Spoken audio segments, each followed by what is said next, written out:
Welcome to the So Much More podcast, where we talk with people in the custom window treatment, soft home furnishings industry, and so much more. I'm your host, Ciel de Guglielmo. My guest on the podcast today is Angie Seekamp. She is the owner of St. Hyacinth Custom Drapery in Celina, Texas. With a background in painting and studio arts, Angie transitioned from a career in luxury cosmetics and skincare to entrepreneurship. After helping her husband establish his boutique law practice, she became a full-time stay-at-home mom following the birth of their daughter.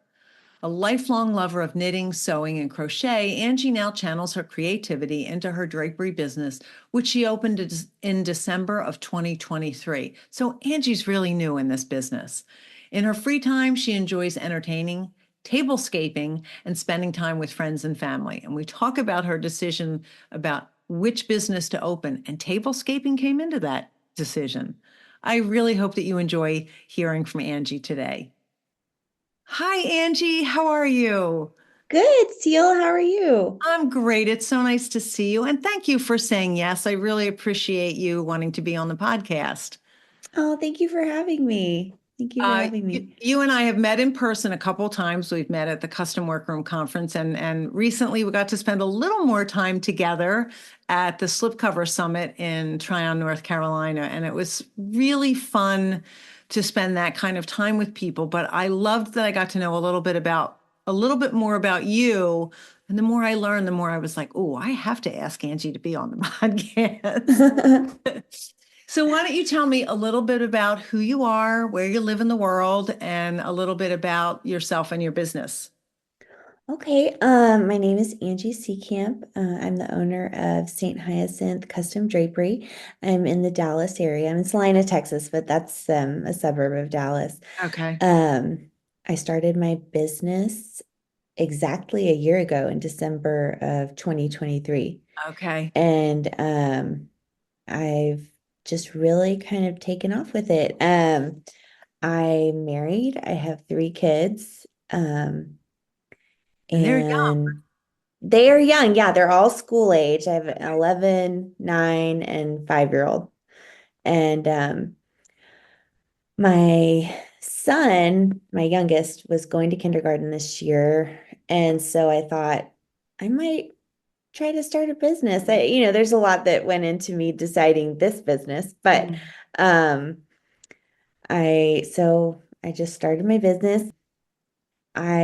Previous to this, I had been a stay-at-home mom for 11 years. Okay. I hadn't worked. I just was kind of trying to see if I could do this, like doing something besides just being a mom, which I love. I'm not trying to say that No, wasn't and fulfilling. with three children, that's a challenge in and of itself for sure. Yeah. So I had started businesses before.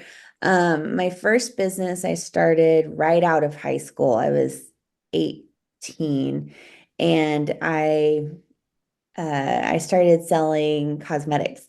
And so I went through the whole thing, it was back then. So I had to go to the courthouse and file my DBA and open a separate bank account. And so I did that for a while. And I also had another business in college where I sold fabric. I got a bunch of fabric remnants that my grandmother purchased from a fabric store that was going out of business. And she gave them to me. And so I sold them on eBay. And I Oh, had that little fabric business for a little while. So I've always liked business and okay. I've always been pretty entrepreneurial. That's something that kind of runs in my family. My mom, especially her side, they're very entrepreneurial, lots of business owners, and just kind of always the culture of the family is just always talking about what would be a good business. It's like a fun topic of conversation, like, oh, that would be a good business. I see them doing this, or they're probably doing a pretty good business over there. So I was excited to start this business. I also helped my husband start his law practice right after law school. It was after the 2008 crash and transactional attorneys, which is what he is, they weren't really getting hired right out Okay. of law school. So we decided, like, let's start a practice. And while he, was getting his bar license and things like that, I was working on uh, just researching how to start a law practice and like the administrative part of it. Yeah. So I did have experience there. And so yeah, so now I'm starting this business, and I think it's my favorite one that I've done. So, how did you choose this as the business you wanted to start? Because I think that's a very different your perspective. The fact that you have family members sitting around talking about, well, that would be a good business to start. So many of us had skills. We said, oh, I could turn this into a business. I don't think as many of us were sitting around thinking, all right, what business could I start? I think I've heard more often, I need to bring some money into my family, or I want to add more income to our family. What skills do I have that I could create a business with? Mhm. Not so much the perspective that you're coming from. And I think that's pretty fascinating. So how did you decide this? Well, I have another thing in my family on, especially on my mom's side, is a real love of interior design. Okay. My grandmother's house, she always had every shelter magazine, like AD, Elle Decor, Traditional Home. Mhm. And they were always out on her kitchen table. Every gathering, like, the men would be in the other room watching football, and the women would all be in the kitchen, and we would be looking at magazines and particularly window treatments. She loved window treatments. And she made all of her own window treatments. She was a very good seamstress. And we would just talk about it. Like that was our sport, like Okay. I looking at love what's that. going on and what's new and what colors they're using, what fabrics they're using. Um and so that was kind of my background. So I went to 2 years ago, I went to Kips Bay in Dallas because that started, I think, 3 years ago. I went to Kips Bay just to look at everything because I was, interested in interior design, looking at all the window treatments. And I had made window treatments for my own house, two different houses. And so I had a little bit of knowledge. I learned how to do that from books Hmm. that were like, make your own window treatments for your house. And so I had made Roman shades, and made drapery, and I was just naturally, while I was at Kips Bay, was really curious, looking at all the different window treatments and how they made them, looking at the hems and looking at the side Yes. hems and the pleats and I had designers asking me like, "Do you make drapery?" And kind of desperately almost like, "Do you make drapes?" And Yeah. I was like, "Well, no, not professionally. I just do it for myself." And several were like, "You should really start a business doing that." And so that's kind of what got me Yeah. thinking about doing that. And just I knew that it was a luxury product, that there was a lot of money in this industry. And so that was appealing to me just in terms of the security of it. I've always been a stay-at-home mom, and before that, I was in cosmetics and skincare sales and or admin work, and I like the idea of having um, a business that could be a support network for our family. If something bad happened, or if I ever had to go back to work, I wanted it to be something that could support my children, if that was ever needed. It's just like a Right. security blanket kind of. Yeah. And so I thought, well, that sounds like something that I'd like to look into. And so I started kind of looking into it, and I found Luann Nigara's podcast, Window Treatments for Profit. And that really kind of made me excited about starting this business. Okay. So I listened to her podcast, like as many as I could. There's a lot of them, so I don't think I Yes. listened to all of them. But that was really helpful. And then through that, I started getting suggested to listen to your podcast. Okay. And then I listened to 30 minutes with Workroom Tech, and I just got really excited about it. I think that all of it is something that is really interesting to me. I love the business side of it. I love fabricating. I love design. I love all of it. And so I just think like I was made to do this business, like all Oh, of I love it. that.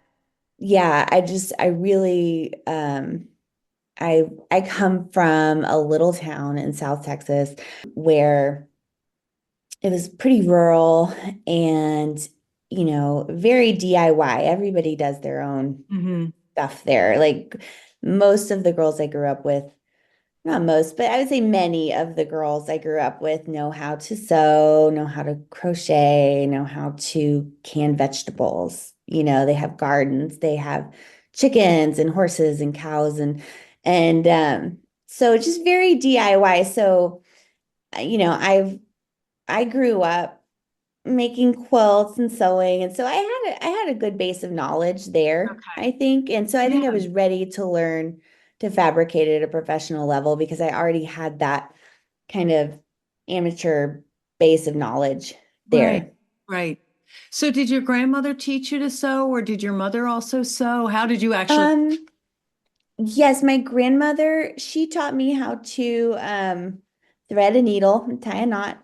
And my mom, she also sewed, cross-stitched, quilted. My grandmother was a really good seamstress with apparel. Hmm. Her mother was an immigrant from Poland, and she had a dressmaker shop up in upstate New York. And she worked out of her home, but I mean, she was a very good seamstress. She had been, I think how she got started was she was working at a factory and she made her own dresses, and the factory owner's wife saw them and was like, "Can you make dresses for me?" Oh, And that's how she got started. And she was even offered a shop in New York City doing like her own fashion line, but she at the time it was in the 30s, so she had kids and she didn't want to leave. But so she was very good. And so okay. my grandmother, I think, learned from her. She was a very good seamstress too. And so that just kind of was always in the background. Like I remember going every Christmas and Easter to the fabric store to pick out fabric for outfits that my grandmother would make me and my sister that were matching. And she would make us little coats at Christmas time that matched, and we'd wear them to mass on, Christmas, Christmas Eve Right. mass. Um, and so that was always normal to me. It wasn't unusual Right. that um that we did that. And so I really kind of focus more on hand sewing though. I guess that's what I preferred. Machines were kind of scary to me when I Okay. was little. And it wasn't really until I was in high school and took home ec that I learned to sew on a machine very Okay. well. Okay. And I think it was helpful to have somebody who wasn't a family member teaching me that, you know. Yes. Yes. I think I can sometimes you pay appreciate that. attention more. So I did that and then learned to make clothes from a pattern. And then in college, I remember making Halloween costumes. I remember going to get patterns and like laying out fabric on my dorm room floor and sewing. And I didn't have a machine, so I just sewed them all by hand. Oh, wow. And but yeah, so I guess sewing has always been there, and just making things has always been there for Okay. me. Okay. So you're making this decision to start this business, Uh-huh. and you're getting some reinforcement from a couple different areas. So Mhm. what did you do first? How did you get started? Well, I let me think, what did I do first?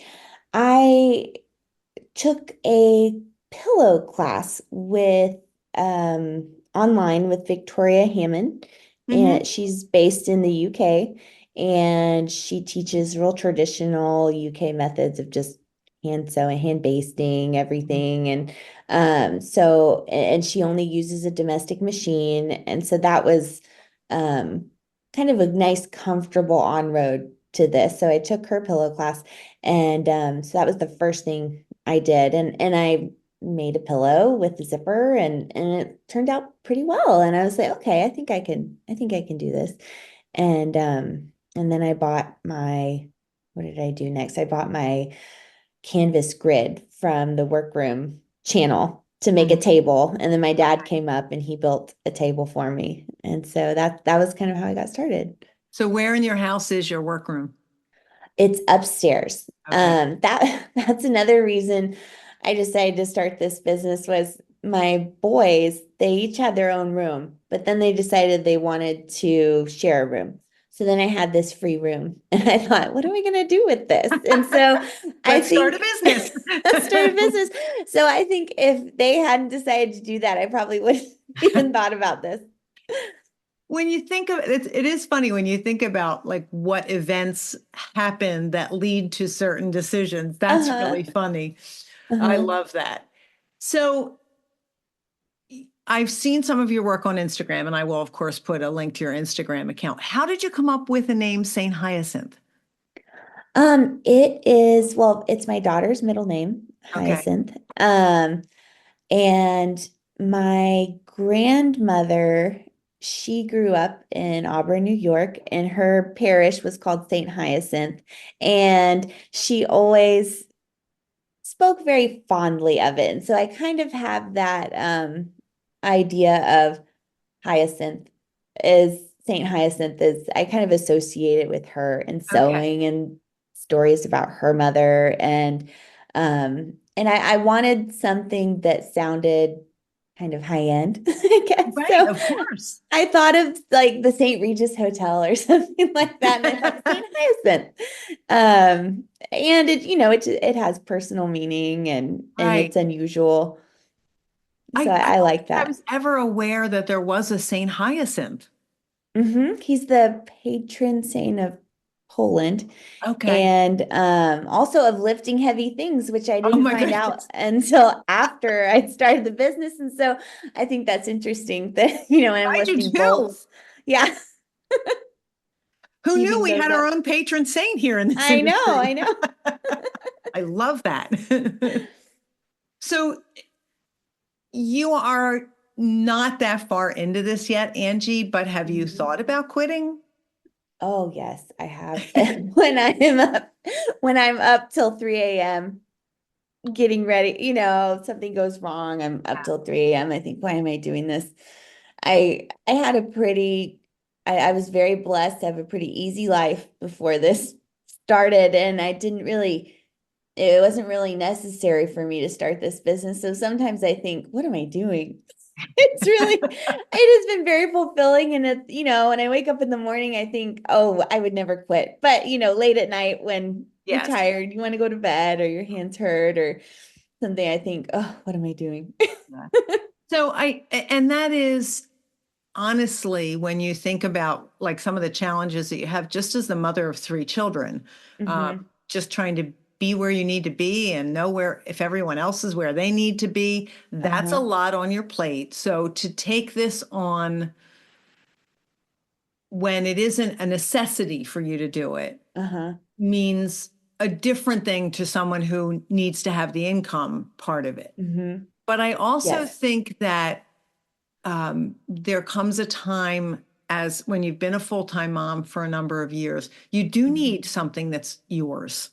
And Yes. I do I have everybody has to make their own choices and what's best for their family. And if you can be a full-time mom and put all of your attention into that, that is fantastic. But I Hmm. also think there is something really important, especially for young girls and young boys, to see their mother having her own business Uh-huh. and achieving things and still managing to be part of the family. Yes, absolutely. Like I think that was another reason why I started this business is, my kids had made comments before, and they're little, they don't know what they're not trying to be Yeah. rude, but just saying things like, why does, dad have a job and you don't do anything? Like you don't have a job. Yeah. And so I think uh this is showing that giving them an example Mhm. of that I can do something too. And especially for my daughter, like you can Yeah. do something too, Yeah. you know. Um, and just for myself that I have something that is my own that is not just supporting other people, Agreed. which I was happy to do for a long time and I'm still happy to do. I love supporting my family.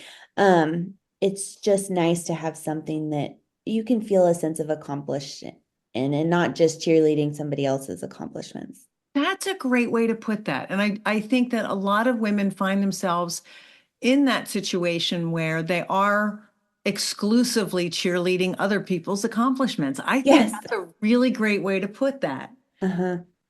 So I'm really curious about this because you've done a number of different things. But if you weren't doing Mhm. this, what do you think you would be doing? Oh, I think I would just oh, well, I guess my number two, my runner-up business was an entertaining business. I love to host and throw parties. I Okay. love collecting china and dishes and things like serve pieces and like that's a fun hobby of mine. And I love to cook and I love to have people. I'm very social, so I love to have people over. And so that would have been my second business. That's actually my Instagram. You can probably see at the beginning of it, it's more entertaining focused because Okay. that was kind of my thought for a little while was maybe I should do this as a business. But I didn't like I didn't think it would work well with my family schedule to Yeah, have to because be. people are entertaining on the weekends and nights, and yeah, Hmm. that could be Yeah, and tough. so I think if I wasn't doing this business, that's the business I would be doing. But I actually kind of like it that it's something kind of just a fun, intimate hobby just for me and my friends or people I know. Yeah.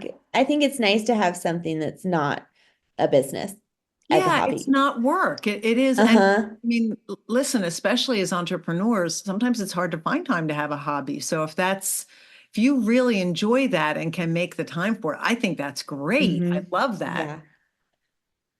All right. So I feel a little silly asking this of a mother with three children because that's enough challenges in any given day. But what are some of the biggest challenges of balancing your family life and starting this business? Because this is a really new business and you're really just getting off the ground. Um, I guess just scheduling. Okay. Scheduling is the hardest thing. I mean, I feel like I work at the White House sometimes. Like like I'm on the West Wing. Like I am scheduled to the hilt. Like I rarely sit down. The only time I sit is to eat lunch. Um, and then, at nighttime I collapse and go to sleep. But I guess just I feel like kind of an air traffic controller sometimes. Like this person needs to be here. I need to go get this, oh, kid's sick, gotta get home, gotta get, this done.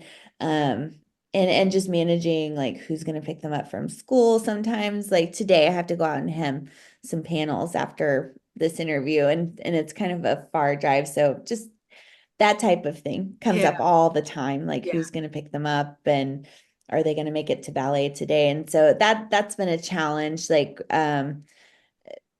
managing their extracurricular activities and trying to not make them suffer. But I mean, inevitably something has to give, like Right. to be able to deliver on time, which is important. And I think it's important to show my kids that too, that, you know, if you make a commitment as a business owner, that that kind of that that's something you have to fulfill that Right. obligation. And that's something that my parents always showed me. And so I feel like um, you know, it's important for me to demonstrate that. But it's just creating that deliverable is kind of, challenging Yeah, but sometimes. but there's that work ethic that you're trying to share with your children and instill in them, and there's being part of a team. Like, Hmm. our kids were allowed to join things, but they couldn't quit after one day. They had, if they made the commitment, they had to Hmm. stay with it. We didn't, we weren't ridiculous about it, but Uh-huh. there are some things you try and say, oh, yeah, this isn't for me. But if you're joining a team, I remember when my older daughter wanted to join marching band, I was like, this isn't something you start and quit. Once Mhm. the season starts, they're counting on you to be in a certain place and play the instrument. And if they don't see you modeling that, it's hard to teach that. Mhm. But it's Yes. also really hard to say, okay, ballet pickup is at this time and I'm 50 miles away. How do I do this? Yeah, there's a lot of forethought involved. Uh-huh. Yeah. Yes, I have to plan everything out and I have to bring people on. Like babysitters Mhm. and other workrooms. Yeah. So I've made some really good friends with local Yes. workrooms and yeah, it's just that's the hardest part. Okay. I want to jump in and take a moment to thank the sponsors who make it possible for me to bring you the podcast each week. My sponsors are people in the industry that I have personally had a connection to, purchased from, or used their services. So it makes it really easy for me to tell you about them and the great things that they have to offer. Because I feel so strongly about education in our industry, I'm thrilled that as the owner of the Curtains and Soft Furnishings Resource Library, I can use the resources of the library to help support the podcast. The library hosts the industry's largest curated collection of educational resources for the custom home furnishings professional. Membership to the library gives you access to a wealth of downloadable reference materials, videos, live events, as well as a community of support to help you develop your design, sales, and fabrication skills, and to grow or start a business. Join the library today at csfrl.org. Angels Linings would like to invite you to become part of their family. With reputable lining comes exceptional customer service. Trust them with your linings like I do. You get 2 Tootsie Pops with every bolt of lining you receive. For smiles, satisfaction, and a sugar kick all around, call Angels Linings at 1-800-450-9368. The Workroom channel is the premier online training provider for professional fabrication skills. Go to theworkroomchannel.com to browse the selection of anytime access courses created by industry experts.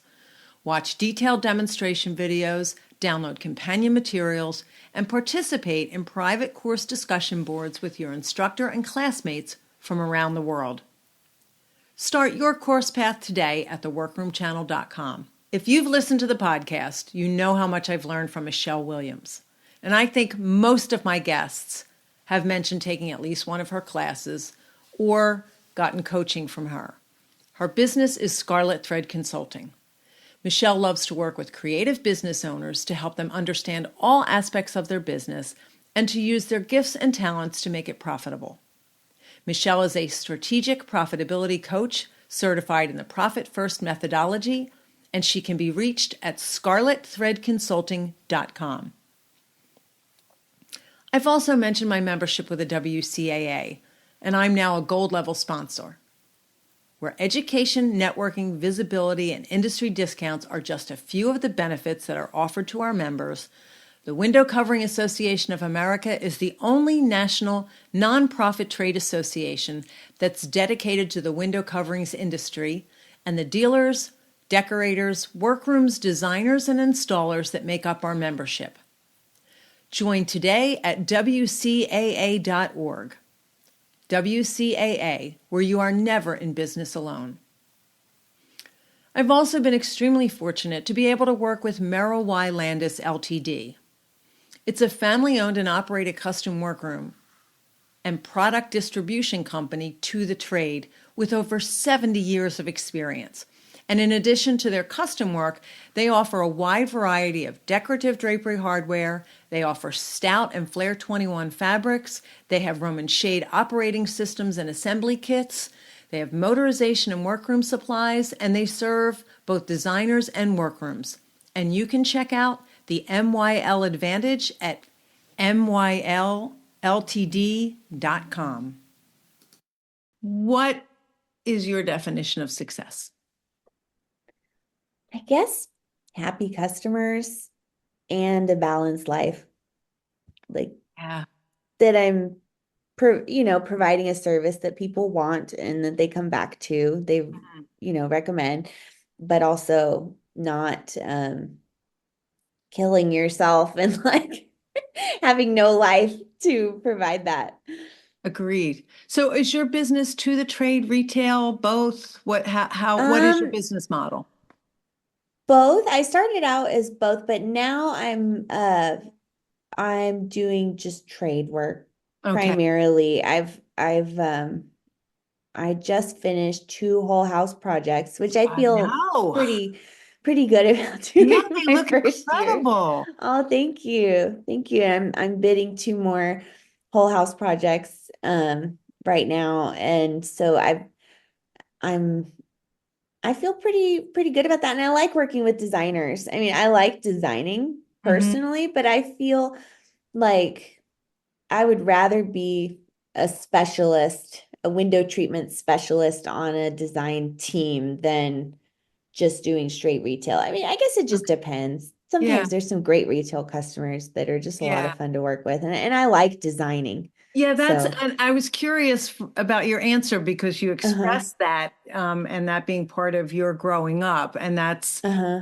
I've shared many times that that is not my area of expertise. And that's why I stopped doing retail. But I'm surprised that you are leaning more towards the trade end of it when that is something that you enjoy. Uh-huh. It is something I enjoy, and I feel like there is an opportunity to be kind of like a micro designer in Yes. that space. And that's all I'm interested in. Yeah, but you still get to be part of the whole picture when you work with Hmm. interior designers. And that's why, because I love interior design. It's just not something I'm, I'm comfortable doing for other people. But when I Uh-huh. work with my designers, I get to see all the rest of it. I just don't have to do the work. Hmm. I get to see No, their vision exactly. pulled together and all, and I love that aspect of it, Uh-huh. but not being the one to make choices and decisions about things like that. Exactly. Like I'm not really interested in rugs and furniture Okay. and lighting and things like that. I mean, I would be for my own home and my Right. own projects, but I'm not interested in managing something like that for Right. clients. Like Yeah, that I'm in sounds, awe of interior designers I doing. am too, like how they manage all of that. That would be so difficult. So I just like the fabric portion of it. Okay. That's what I'm interested in. What do you think has been your biggest success so far in your business? And I know it's a new business, but I think you count each success. Well, I guess I'm profitable my first year. Good for I've you. That's awesome. I've I'm taking Michelle Williams' class, Pricing Without Emotion, Mhm. and that was really important for me. I don't think I would have been profitable if I hadn't taken that Okay. class. Um, and so just I feel like that's a big success because I know most businesses, they take about 5 years before they're profitable, typically. I mean, I don't know if that's for this business, but that's a normal timeline, I think, Yeah, it is. to be profitable. So I feel good about that. And just delivering. I had a designer tell me that she only wants to work with me now. So Oh, nice. that was a really big success. That made me feel Yes. good, like I'm doing something right. So Oh, good for you. Congratulations. That's thank great. you. So I'm curious, especially because you're trying to balance a very busy family life and a new business. What happens when you make a mistake? Oh, I have a really hard time with that. Like I get really upset about it. Okay. So I have to allow myself, 24 hours of just freak out. And then I can usually wake up the next day and be like, okay, what are we gonna do? Like damage control. Kind of, I can't wallow in it. I have to figure out a way forward. Okay. So but I actually I got this book by a woman named Charlotte Dunkerley. She's in the UK. It's from the 90s. It's about how to start a workroom. And she said in the intro, you will probably think about your mistakes more than your successes in this business. She said, you will probably dwell on those. And she said, that's normal. She's So correct. she's correct. Yeah. So I'm just trying to stay positive. When I do make a mistake, which, I've made some big mistakes, even my first year. Um, We just all have. owning it and trying to fix it. And I don't think anybody expects you to be, when you really like say it out loud, all the self-talk that you have in your head telling you how awful it is that you did this sounds kind of silly. Yeah. I don't think, if an electrician was in my house and they made some sort of mistake, I wouldn't think, oh my God, who's this guy?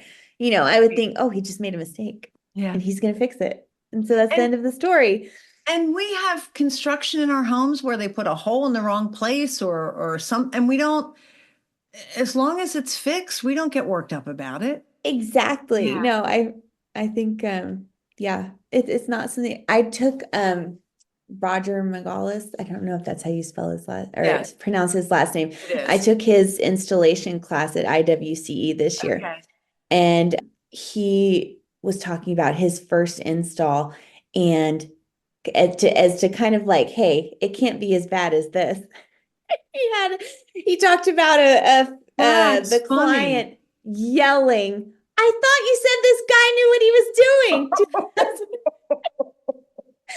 And he said, I guarantee you it's not going to be as bad as that. And I'm still here. So that's helpful. I think about that all the time. Like it's not going to be that bad. Yeah, that's a good one. I love that. Uh-huh. All right, so you've already mentioned Michelle's Pricing Without Emotion and the book by Charlotte Dunkerley and the class with Roger. Uh-huh. There been any other classes or are you a book reader that you would recommend? I read lots of books.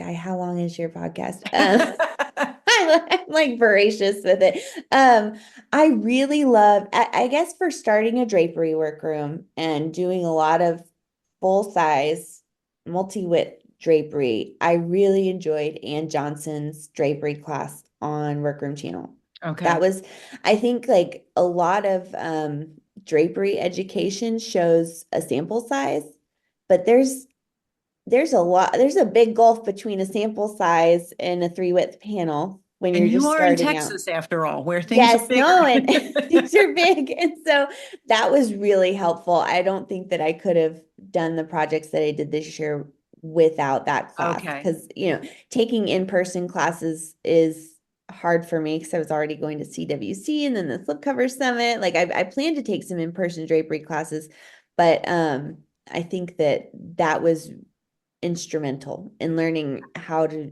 handle a large panel. Okay. Yeah, Anne teaches wonderful classes. Hmm. Angie, do you use much technology in your business? Um, I guess not really. I'm pretty analog. I've got my phone. Um, I love it's not really technology. I guess it's really old technology, but I love my magnetic pinball. Like I have worked, I've sewn my whole life and I only ever had the tomato pin cushion and finding that magnetic pinball, I'm like, wow, that's amazing. I didn't even know about those. Also, I have a fractional calculator. That helps a lot. Isn't that awesome? Is it on your Yes. phone? Is it an app or? No, I got an actual standalone one because Okay. on my phone, I find that if I use my phone, I'll open Instagram and then I get sucked down a rabbit hole. So Oh, so that's so smart of you to work around those distractions. That's great. yeah, I mean, I have ADHD, and so I'm always thinking, how can I work around distractions? So I guess my phone, I set timers on it, so I'll know like I've got 30 minutes that I can go work on something. I'll set a 30-minute timer and run Okay. up and get 30 minutes of work done and then run out to, pick up a kid or something. Where's mom? She forgot to set her Yeah. timer. Yeah, no, so I set timers a lot. And that calculator was helpful. I um I really love the measure sheets that I got through Ann Johnson's drapery class on the Workroom channel. That was Okay. that was really nice. Those are really helpful. Um, and I'm trying to think of what else. Yeah, just I have a laser pointer for the high ceilings. That's a Okay. laser measuring Yes. device. Those are nice for the high ceilings, so I don't have to bring a ladder with me to Yeah. measure. I remember before they were available, I had to do a two-story measure. And fortunately, there was a landing in the hallway. So I was able to Oh, measure to the bottom of the landing and then go downstairs because I was not, the designer did not tell me it was a two-story measure, and my ladder was not tall enough to do the oh, measure. wow. So it was one of this. And on installation day, it's like, oh, please let this be okay. Please let this be Oh okay. my gosh. I can imagine. So we talked about it from a technology standpoint, but what three business items could you not live without? Um,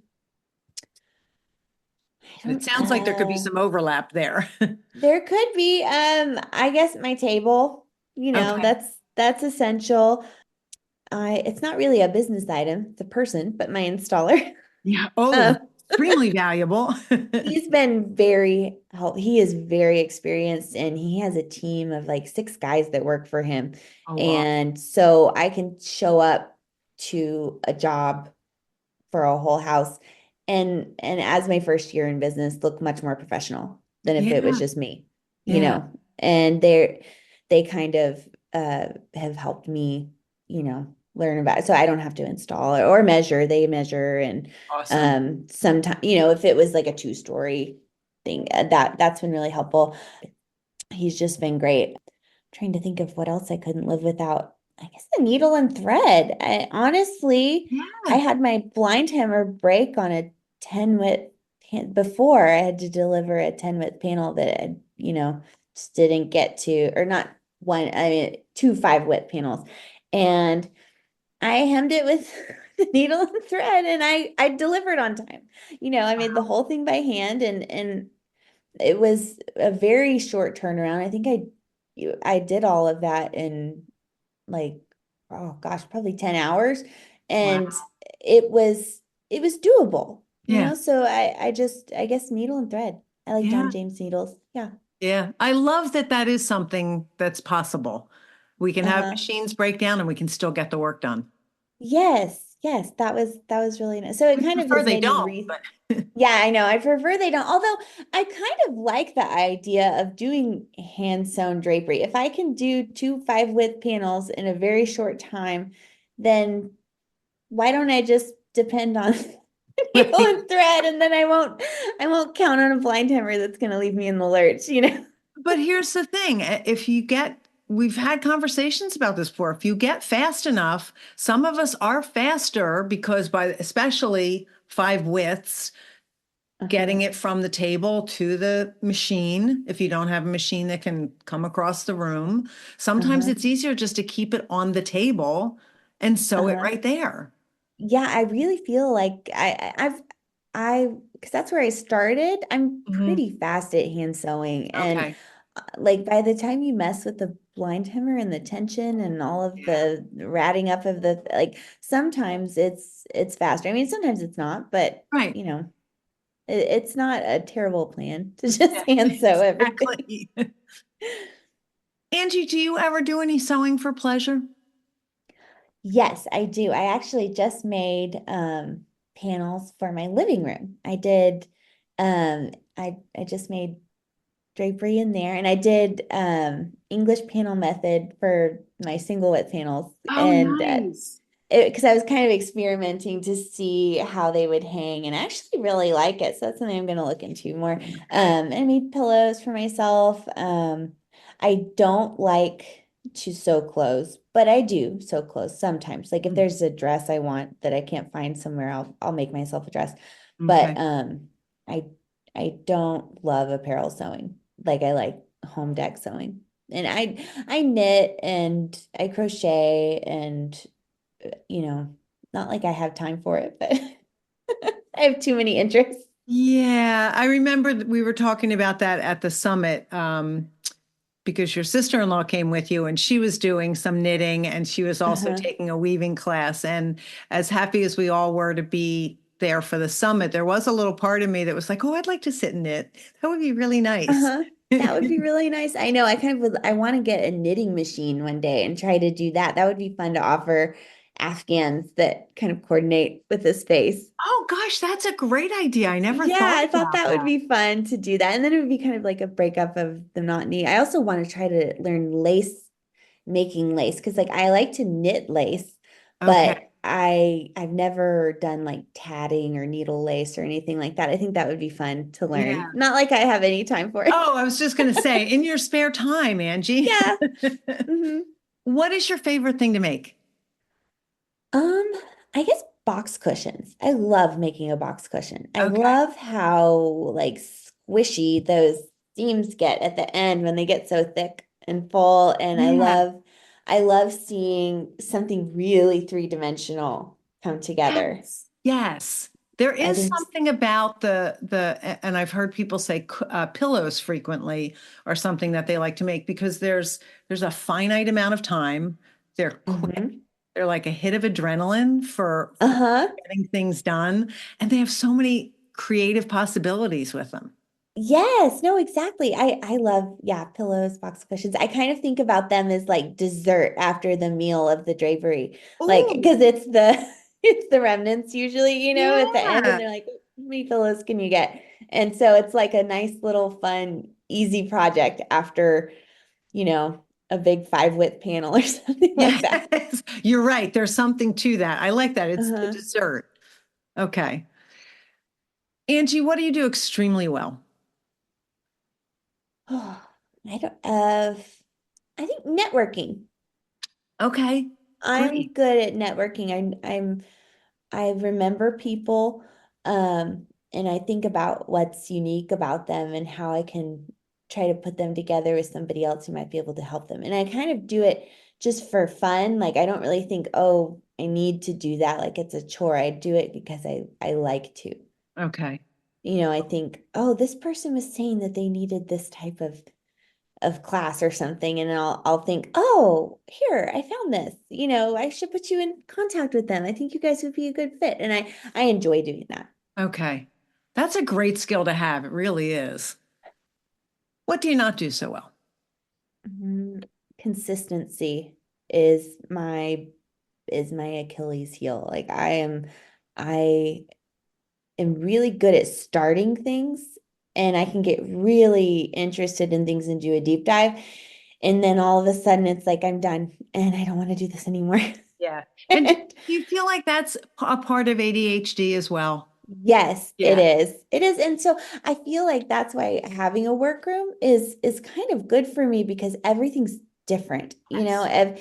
all the different projects and like no project is like the last one. And so I think that that's why this keeps me interested. Okay. I love that. Angie, where do you see yourself in 5 years? Oh gosh.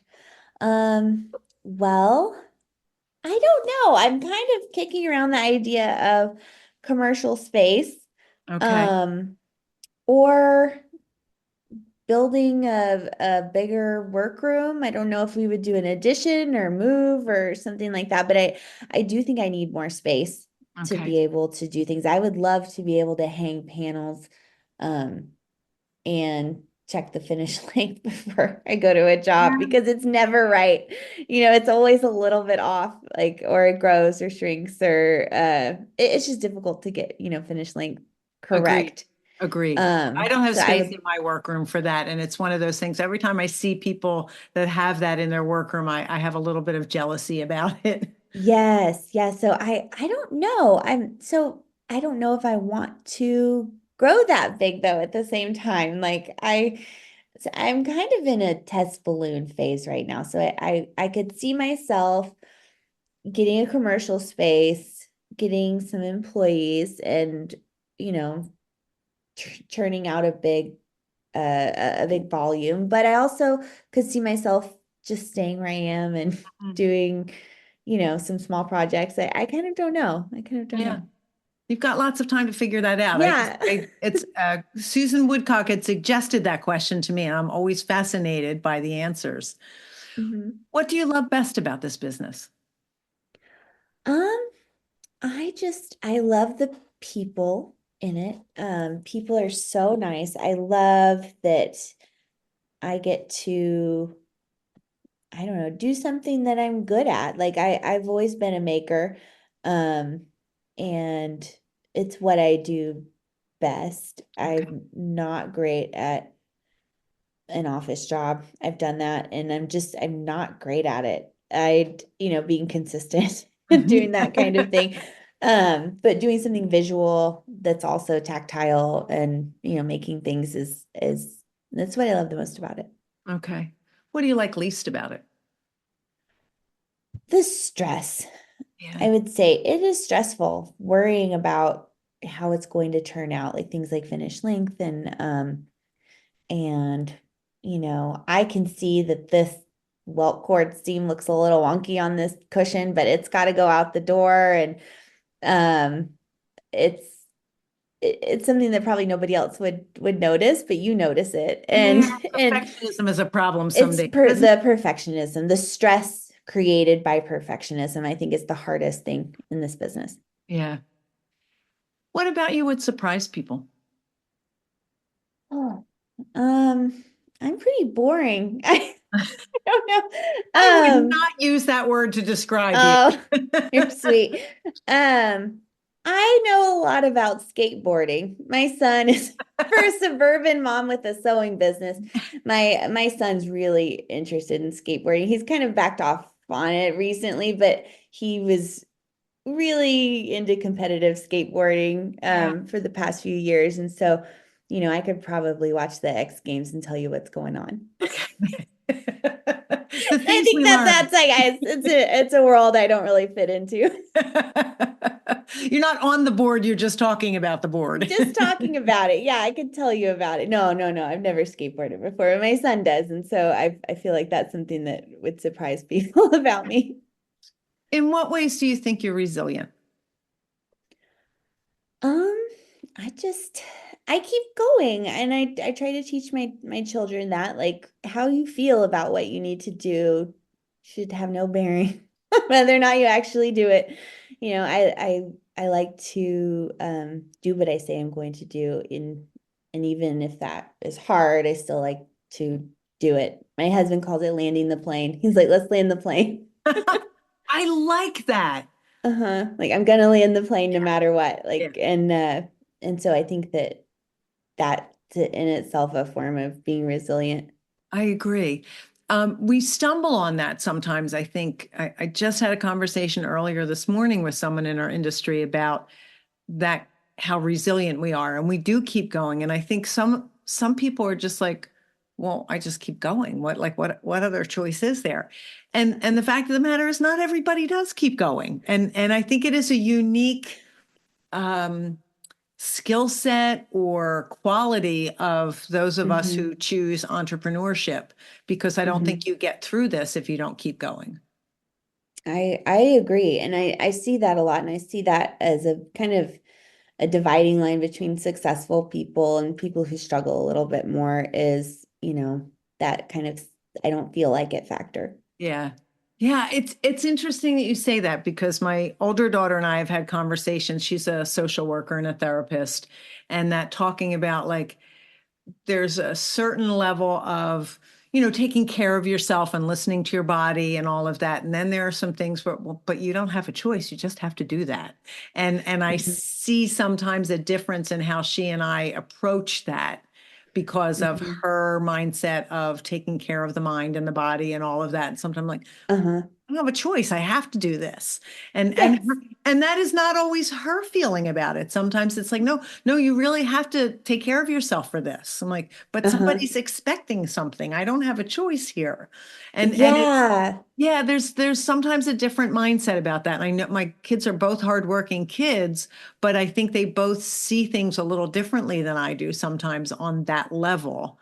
And Hmm. I think that probably neither one of them will ever follow in my footsteps of owning their own business, partly because of that. Interesting. Yeah. That's interesting. Yeah, I think that's there's a generational thing too Yeah. about, being more aware, like Gen Z people who that is not me, people who are younger than me about that self-care, which I think it's helpful. We needed a little bit of that. Absolutely. And as a boomer, I understand that completely. Yeah. But I don't think we've embraced it quite the same. No, I don't. And I feel like as a millennial, I'm kind of like have a foot in each camp. And Yeah. it's I do see the benefit to that, but at the same time, like there's a certain amount of there isn't a perfect world. And Right. sometimes things are not perfect. Sometimes you just have to do it. And it's like, there's like that meme that's like, moms, you don't have to do everything. And the mom responds like, but who's gonna do it? Exactly. Exactly. So, yeah, I think, uh, yeah, no, I see what you're saying Yeah. there. It's an interesting perspective to watch people coming into this industry who are younger and still seeing that same work ethic that I see in some of the people who have been in business for a while, because I think it is necessary. And I do think that there are things we take for granted about ourselves. I've mentioned before on the podcast. I have a sister who's only 7 years younger than I am, so it's not like she's in her 20s. But Mhm. I mentioned she's very successful. But I mentioned once to her about would she ever want to open her own business. She went, "Oh God, no! I would never want to do that." And Mhm. her reasons for it had a lot to do with not being the one responsible for every decision and not being responsible at the end of every day. And I think she's one of the most responsible people I've ever met. So it just took me by surprise that her response wasn't like, well, why wouldn't you want to own your own business? I know. And not everybody feels like we do. Yes, no, and I can see that. I think that like at least for me, speaking for me, part of my entrepreneurialism is being really optimistic and not and being like, oh God, I forgot I got to do this, Right. I'll do it. And Right. so I think some people who are maybe a little more organized than me, they're kind of they know what to expect and they're like, oh, I don't want that. Right. And At that 3 might be a.m. I'm like, I don't know what I signed up for. that might be part of it, Angie, because Mhm. she's a lot more organized than I am. So Yeah. a long time ago, I had someone say, if I knew then what I know now, I never would have started this business in the first place. So I think it's a good thing that we don't know those things and we're willing to jump and do it. Yeah, it's kind of like when you have kids and you're not prepared and then you get prepared. Similar. Well, let's face it, no one can ever prepare you for actually what it's actually like to have kids. Yeah, no, that's true. Angie, how can people find you? What social media platforms are you on? I am on Instagram. I guess that's the main one I use. I'm Saint Hyacinth Custom Drapery is my Instagram Okay, handle. I'll put a I link. am on Facebook, but I Okay. don't really use it very much. Okay. I'll put a link to both in the show notes. Okay. So I could talk to you all day, but you have panels to hem and children to pick Yeah. up. So Hmm. what advice would you give to someone new in the industry, just like you, or even to someone who's been around for a while? Because sometimes we could stand to hear some advice from new people coming into the business. I guess invest in yourself. I listened to one of Luann's podcasts and she was talking about building confidence by investing in yourself when you're new. And so I think like whether that's going to Workroom Tech and taking a class or something that's kind of a big chunk of change for somebody who hasn't brought in any business yet. I think Mhm. just do it. Just invest in yourself and you'll feel more confident doing that as a professional. And don't don't be afraid to push away business. That's something that I've kind of learned is I am not everybody's workroom. Like I am and I've told designers that, and that's kind of how I start a relationship with designers is to tell them, I'm not your workroom for everything. I'm not gonna be fabric cuts prices for you. Right. Like I'm a custom high-end workroom.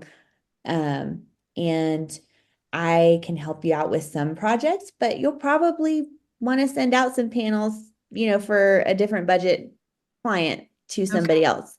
And I think that not chasing that every business or all the potential business that walks in the door has been helpful. Okay. I love that attitude, Angie, because I know a lot of us when we've started, it's that fear of saying no to something.